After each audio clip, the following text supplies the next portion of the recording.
بسم اللہ الرحمن الرحیم۔ پچھلے سبق میں ہم نے سورۃ فاتحہ کا مفہوم سمجھنے کی کوشش کی تھی۔ سورۃ فاتحہ کے شان نزول کے بارے میں سیدنا عبداللہ بن عباس رضی اللہ عنہ بیان کرتے ہیں، ایک دن جبرائیل علیہ السلام رسول اللہ صلی اللہ علیہ وسلم کے پاس بیٹھے ہوئے تھے۔ انہوں نے اپنے اوپر کی طرف سے بڑے زور سے دروازہ کھلنے کی آواز سنی۔ انہوں نے اپنا سر اٹھایا اور فرمایا، آج آسمان کا وہ دروازہ کھلا ہے جو اس سے پہلے کبھی نہیں کھلا تھا، اور اس سے ایک فرشتہ اترا ہے۔ پھر فرمایا، اس دروازے سے یہ فرشتہ زمین پر اترا ہے یا آج کے دن سے پہلے کبھی نہیں اترا۔ اس فرشتے نے رسول اللہ صلی اللہ علیہ وسلم کو سلام کیا اور کہا، آپ کو ان دو نوروں کی خوشخبری ہو جو آپ کو عنایت ہوئے ہیں، یہ آپ سے پہلے کسی نبی کو عطا نہیں ہوئے۔ ان میں سے ایک سورۃ الفاتحہ ہے اور دوسرا نور ہے سورۃ بقرہ کی آخری آیات۔ آپ جب بھی ان دونوں میں سے کوئی حرف تلاوت کریں گے تو آپ کو مانگی ہوئی چیز ضرور عطا کر دی جائے گی۔ آج ہم انشاءاللہ سورۃ بقرہ کو شروع کریں گے۔ اللہ تبارک تعالی مفہوم کو سمجھنے کی توفیق دے۔ سورہ بقرہ کی فضیلت میں سیدنا ابو ہریرہ رضی اللہ عنہ سے روایت ہے کہ رسول اللہ صلی اللہ علیہ وسلم نے فرمایا، اپنے گھروں کو قبرستان نہ بناؤ، بے شک شیطان اس گھر سے نکل جاتا ہے جس گھر میں سورہ بقرہ پڑھی جاتی ہے۔ سیدنا ابو امامہ رضی اللہ عنہ بیان کرتے ہیں کہ رسول اللہ صلی اللہ علیہ وسلم نے فرمایا، دو جگمگانے والی صورتیں یعنی بقرہ اور آل عمران پڑھا کرو، کیونکہ دونوں قیامت والے دن اس طرح آئیں گی گویا وہ دو بادل ہوں، یا وہ سائبان یا صف باندھے ہوئے پرندوں کی دو ٹکڑیاں ہوں۔ وہ اپنے اصحاب کی طرف سے حجت پیش کریں گی، سورۃ بقرہ پڑھا کرو، اس لیے کہ اس کا حاصل کرنا برکت ہے، اس کا چھوڑ دینا باعث حسرت ہے، اور یہ ایسی صورت ہے کہ جادوگر اس کا مقابلہ نہیں کر سکتے۔ سورۃ البقرہ مدنی صورت ہے۔ مدینہ پہنچ کر رسول اللہ صلی اللہ علیہ وسلم نے پہلا کام جو کیا وہ مسجد نبوی کی تعمیر تھی، تاکہ تمام مسلمان دن میں 5 دفعہ اکٹھے ہو کر نماز ادا کریں اور اپنے مسائل پر غور کر سکیں۔ دوسرا اہم مسئلہ مہاجرین کی آبادکاری اور ان کے معاش کا تھا، جس کے لیے آپ نے مہاجرین و انصار میں سلسلہ مواخات قائم فرمایا، جس کی مثال دنیا میں نہیں ملتی۔ تیسرا اہم مسئلہ مدینہ کی ایک چھوٹی سی نوخیز اسلامی ریاست کے دفاع کا تھا، کیونکہ اب مشرکین مکہ کے علاوہ دوسرے مشرک قبائل بھی مسلمانوں کو صفحہ ہستی سے مٹانے پر تلے ہوئے تھے۔ خود مدینہ میں یہود مسلمانوں کے اس لیے دشمن بن گئے تھے کہ آنے والا نبی سیدنا اسحاق علیہ السلام کی اولاد کی بجائے سیدنا اسماعیل علیہ السلام کی اولاد سے کیوں مبعوث ہوا۔ یہود کے 3 قبائل بنو کینکا، بنو نذیر، بنو قریظہ مدینہ میں آباد تھے، جو آپس میں پھٹے ہوئے تھے، اور مدینہ کے مشرکوں کے 2 مشہور قبائل اوس اور خزرج کے حریف بن کر انہیں لڑاتے رہتے تھے۔ آپ صلی اللہ علیہ وسلم نے سب سے پہلے یہودیوں کو ایک مشترکہ مفاد کی طرف دعوت دی، اور وہ مفاد تھا مدینہ کا دفاع، جس کی اہم دفعات یہ تھیں، اگر مدینہ پر باہر سے حملہ ہوا تو مسلمان اور یہود مل کر دفاع کریں گے۔ مسلمان اور یہود دونوں حصہ رستی یعنی سپلائی اخراجات برداشت کریں گے۔ مسلمانوں اور یہودیوں کے درمیان کسی طرح کے بھی جھگڑے کی صورت میں حکم رسول اللہ صلی اللہ علیہ وسلم کی ذات ہوگی۔ یہود کے لیے بظاہر ایسی شرائط کو تسلیم کر لینا ناممکن نظر آ رہا تھا، کیونکہ وہ مدینہ کی معیشت اور سیاست پر پوری طرح چھائے ہوئے تھے، مگر یہ اللہ کی خاص مہربانی اور ان کی باہمی ناتفاقی کا نتیجہ تھا کہ یہودی قبائل باری باری اور مختلف اوقات میں اس معاہدہ کو تسلیم کرتے چلے گئے۔ اس طرح جب یہ ریاست اپنے پاؤں پر کھڑی ہو گئی تو مسلمانوں اور کافروں کے علاوہ ایک تیسرا مفاد پرستوں کا طبقہ بھی مارز وجود میں آ گیا، جنہیں منافقین کا نام دیا گیا۔ اس صورت کی ابتدا میں انہی تین گروہوں مسلمان، کافر اور منافقین کا ذکر ملتا ہے۔ الف لام میم، انہیں حروف مقطعات کہا جاتا ہے۔ سیدنا عبداللہ بن مسعود رضی اللہ عنہ بیان کرتے ہیں کہ رسول اللہ صلی اللہ علیہ وسلم نے فرمایا، جو شخص اللہ کی کتاب میں سے ایک حرف پڑھے تو اس کے لیے ایک نیکی لکھی جاتی ہے، اور ہر نیکی کا اجر اس کا 10 گنا ہوتا ہے۔ میں یہ نہیں کہتا کہ الف لام میم ایک حرف ہے، بلکہ الف ایک حرف ہے، لام ایک حرف ہے، میم ایک حرف ہے۔ یہ کتاب، اس میں کوئی شک نہیں، بچنے والوں کے لیے سراسر ہدایت ہے۔ قرآن مجید کے آغاز میں ہی اعلان کیا جا رہا ہے کہ اللہ تعالیٰ کی کتاب ہے اور اللہ ذوالجلال والاکرام کا کلام ہے۔ اس کے کلام الہی ہونے میں کوئی شک و شبہ نہیں۔ اس میں ڈرنے والوں کے لیے ہدایت ہے۔ ڈرنے والے لوگ، متقی لوگ کون ہوتے ہیں؟ اللہ تعالیٰ سے ڈرنے والا یعنی متقی وہ شخص ہے جو نہ صرف حرام چیزوں کو چھوڑ دے بلکہ ان چیزوں کو بھی چھوڑ دے جن کا حرام ہونا یقینی نہیں بلکہ مشکوک ہو۔ جب تک کوئی شخص شک و شبہ والی چیزوں کو نہیں چھوڑتا، متقی نہیں کہلا سکتا۔ وہ لوگ جو غیب پر ایمان لاتے اور نماز قائم کرتے اور اس میں سے جو ہم نے انہیں دیا ہے خرچ کرتے ہیں۔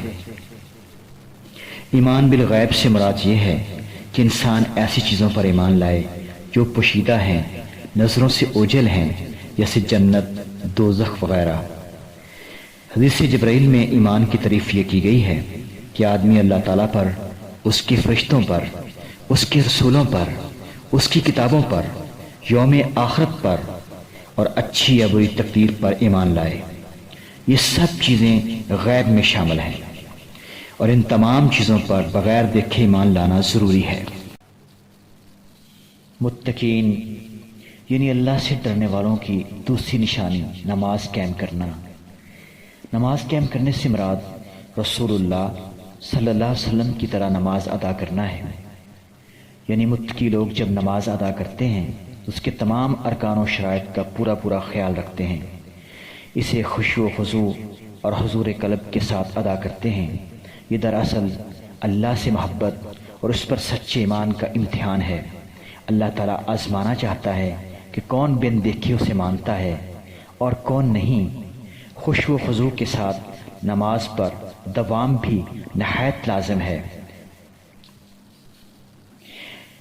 اللہ تعالیٰ کے فرمان کے مطابق کامیابی والا انسان وہی ہے جو نماز پر ہمیشگی اختیار کرتا ہے۔ متقی لوگوں کی تیسری نشانی یہ ہے کہ وہ اللہ کے دیے ہوئے مال میں سے کچھ نہ کچھ اللہ کی راہ میں خرچ کرتے رہتے ہیں۔ اللہ اور اس کے رسول پر ایمان لاؤ، ان چیزوں میں سے خرچ کرو جن میں سے اس نے تمہیں پہلوں کا جانشین بنایا۔ پھر وہ لوگ جو تم میں سے ایمان لائے اور انہوں نے خرچ کیا، ان کے لیے بہت بڑا اجر ہے۔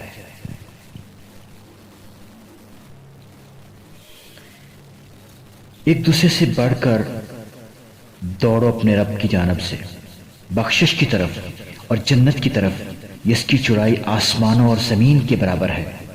ڈرنے والوں کے لیے تیار کی گئی ہے جو خوشی اور تکلیف میں خرچ کرتے ہیں اور غصے کو پی جانے والے اور لوگوں سے درگزر کرنے والے ہیں، اور اللہ نیکی کرنے والوں سے محبت کرتا ہے۔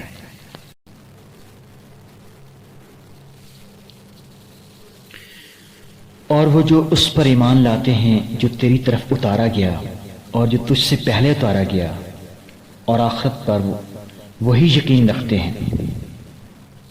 متقین پرہیزگار لوگوں کی چوتھی صفت یہ بتائی کہ وہ اس کتاب پر ایمان لاتے ہیں جو رسول اللہ صلی اللہ علیہ وسلم پر نازل کی گئی، اور ان کتابوں پر بھی جو آپ سے پہلے نازل کی گئی، البتہ اب عمل صرف اسی پر ہوگا جو نبی اکرم صلی اللہ علیہ وسلم لے کر آئے، باقی سب منسوخ ہو چکی ہیں۔ اور پھر قرآن مجید کی حفاظت کا ذمہ اللہ نے لیا، سو یہ ہمیشہ باحفاظت رہا ہے اور رہے گا، جبکہ دیگر کتب آج اصلی حالت میں موجود ہی نہیں۔ یہ لوگ اپنے رب کی طرف سے بڑی ہدایت پر ہیں، اور یہی لوگ پورے کامیاب ہیں، یعنی وہی لوگ متقی ہیں جن میں یہ اوصاف ہوں گے، وہی رب تعالیٰ کی طرف سے سیدھے راستے پر قائم رہیں گے اور مکمل کامیابی سے سرفراز ہوں گے۔ قرآن مجید نے خوب وضاحت فرمائی ہے کہ کامیابی کا مدار صرف اور صرف تقوی پر ہے۔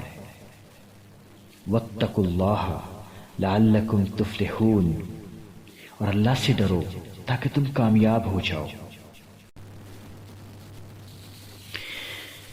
اللہ تعالیٰ نے ایمان والے لوگوں کی صفات بیان کرنے کے بعد کھلے کافروں کا ذکر کیا اور پھر منافقین کی خصلتوں کا ذکر کیا۔ فرمایا کیونکہ چھپا ہوا کفر زیادہ خطرناک اور اس کی پہچان بہت مشکل ہے۔ اور جب ان سے کہا جاتا ہے کہ زمین میں فساد مت ڈالو تو کہتے ہیں ہم تو صرف اصلاح کرنے والے ہیں، سن لو یقیناً وہی تو فساد ڈالنے والے ہیں، اور لیکن وہ نہیں سمجھتے۔ اور جب ان سے کہا جاتا ہے ایمان لاؤ جس طرح لوگ ایمان لائے ہیں تو کہتے ہیں کہ ہم ایمان لائیں جیسے بیوقوف ایمان لائے ہیں، سن لو بے شک وہ خود ہی بیوقوف ہیں، اور لیکن وہ نہیں جانتے۔ اور جب وہ ان سے لوگوں سے ملتے ہیں جو ایمان لائے تو کہتے ہم ایمان لے آئے، اور جب اپنے شیطانوں کی طرف اکیلے ہوتے ہیں تو کہتے ہیں بے شک ہم تمہارے ساتھ ہیں، ہم تو صرف مذاق اڑانے والے ہیں۔ اللہ ان کا مذاق اڑاتا ہے اور انہیں ڈھیل دے رہا ہے، اپنی سرکشی ہی میں حیران پھرتے ہیں۔ یہی لوگ ہیں جنہوں نے ہدایت کے بدلے گمراہی خرید لی، تو نہ ان کی تجارت نے نفع دیا اور نہ وہ ہدایت پانے والے ہیں۔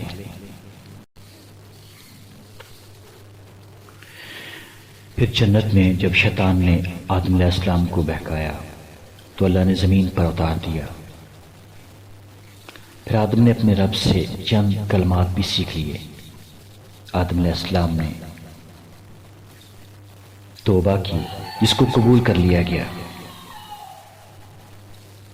ربنا ظلمنا انفسنا وان لم تغفر لنا وترحمنا لنکونن من الخاسرین، اے ہمارے رب ہم نے اپنی جانوں پر ظلم کیا، اگر تو نے ہمیں نہ بخشا اور ہم پر رحم نہ کیا یقیناً ہم ضرور خسارہ پانے والوں میں سے ہو جائیں گے۔ اے بنی اسرائیل میری نعمت یاد کرو جو میں نے تم پر انعام کی، اور تم میرا عہد پورا کرو، میں تمہارا عہد پورا کروں گا، اور صرف مجھی سے پس ڈرو اور اس پر ایمان لاؤ جو میں نے اتارا ہے، اس کی تصدیق کرنے والا ہے جو تمہارے پاس ہے، اور تم سب سے پہلے اس سے کفر کرنے والے نہ بنو، اور میری آیات کے بدلے تھوڑی قیمت مت لو، اور صرف مجھی سے پس ڈرو، اور حق کو باطل کے ساتھ غلط ملت نہ کرو، اور نہ حق کو چھپاؤ جبکہ تم جانتے ہو، اور نماز قائم کرو اور زکوٰۃ دو، اور رکوع کرنے والوں کے ساتھ رکوع کرو۔ کیا تم لوگوں کو نیکی کا حکم دیتے ہو اور اپنے آپ کو بھول جاتے ہو، حالانکہ تم کتاب پڑھتے ہو؟ تو کیا تم نہیں سمجھتے؟ اور صبر اور نماز کے ساتھ مدد طلب کرو، اور بلا شبہ وہ یقیناً بہت بڑی ہے مگر ان عاجزی کرنے والوں پر جو یقین رکھتے ہیں کہ بے شک وہ اپنے رب سے ملنے والے ہیں، اور یہ کہ بے شک وہ اسی کی طرف لوٹنے والے ہیں۔ اے بنی اسرائیل میری نعمت یاد کرو جو میں نے تم پر کی، اور یہ کہ بلا شبہ میں نے تمہیں جہانوں پر فضیلت بخشی۔ اور اس دن سے بچو جب نہ کوئی جان کسی جان کے کچھ کام آئے گی، اور نہ اس سے کوئی سفارش قبول کی جائے گی، اور نہ اس سے کوئی فدیہ لیا جائے گا، اور نہ ان کی مدد کی جائے گی، اور جب ہم نے تمہیں فرعون کی قوم سے نجات دی جو تمہیں برا عذاب دیتے تھے، تمہارے بیٹوں کو بری طرح ذبح کرتے اور تمہاری عورتوں کو زندہ چھوڑتے تھے، اور اس میں تمہارے رب کی طرف سے بہت بڑی آزمائش تھی۔ اور جب ہم نے تمہاری وجہ سے سمندر کو پھاڑ دیا، پھر ہم نے تمہیں نجات دی اور ہم نے فرعون کی قوم کو غرق کر دیا اور تم دیکھ رہے تھے۔ اور جب ہم نے موسیٰ سے 40 راتوں کی میعاد مقرر کی، پھر اس کے بعد تم نے بشرا بنا لیا اور تم ظالم تھے۔ پہلے پارہ کے آخر میں اللہ تعالیٰ نے فرمایا، اللہ کا رنگ اختیار کرو، اور رنگ میں اللہ سے بہتر کون ہے، اور ہم اسی کی بات کرنے والے ہیں۔ صبغۃ اللہ۔ مسئلہ یہاں پر یہ تھا کہ یہود و نصارہ کا دستور تھا کہ جب وہ کسی آدمی کو اپنے مذہب میں داخل کرنا چاہتے یا اپنے بچوں کو ایک خاص عمر میں پہنچنے کے بعد یہودیت یا نصرانیت کی تلقین کرتے تو کہتے کہ ہم نے اس پر اپنے مذہب کا رنگ چڑھا دیا۔ نصرانیوں نے اس کے لیے ایک زرد پانی ایجاد کیا تھا جس میں وہ اپنے بچوں کو اور ہر اس شخص کو جو ان کے مذہب میں داخل ہونا چاہتا تھا غسل دیتے تھے۔ اس آیت کریمہ میں اللہ تعالیٰ نے ان کی تردید کی ہے اور کہا ہے کہ تمہارا یہ عمل کوئی معنی نہیں رکھتا، اصل رنگ تو اللہ کا رنگ ہے اور وہ دین اسلام ہے، اسی میں اپنے آپ کو رنگو اور اس کو اپنی زندگی میں جاری و ساری کرو، کیونکہ جس طرح رنگ کپڑے کے ہر جزو میں پیوست ہو جاتا ہے، اسی طرح اسلام اپنے ماننے والوں کی حالت کو یکسر بدل دیتا ہے۔ پھر فرمایا، کہہ دے کیا تم ہم سے اللہ کے بارے میں جھگڑتے ہو، حالانکہ وہی ہمارا رب اور تمہارا رب ہے، اور ہمارے لیے ہمارے اعمال ہیں اور تمہارے لیے تمہارے اعمال، اور ہم اسی کے لیے خالص کرنے والے ہیں۔ یا تو تم کہتے ہو کہ ابراہیم اور اسماعیل اور اسحاق اور یعقوب اور ان کی اولاد یہودی تھے یا عیسائی۔ کہہ دے کیا تم زیادہ جاننے والے ہو یا اللہ؟ اور اس سے زیادہ ظالم کون ہے جس نے وہ شہادت چھپا لی جو اس کے پاس اللہ کی طرف سے تھی، اور اللہ ہرگز اس سے غافل نہیں جو تم کرتے ہو۔ یہ ایک امت تھی جو گزر چکی، اس کے لیے وہ ہے جو اس نے کمایا، اور تمہارے لیے وہ جو تم نے کمایا، اور تم سے اس کے بارے میں نہ پوچھا جائے گا جو وہ کیا کرتے تھے۔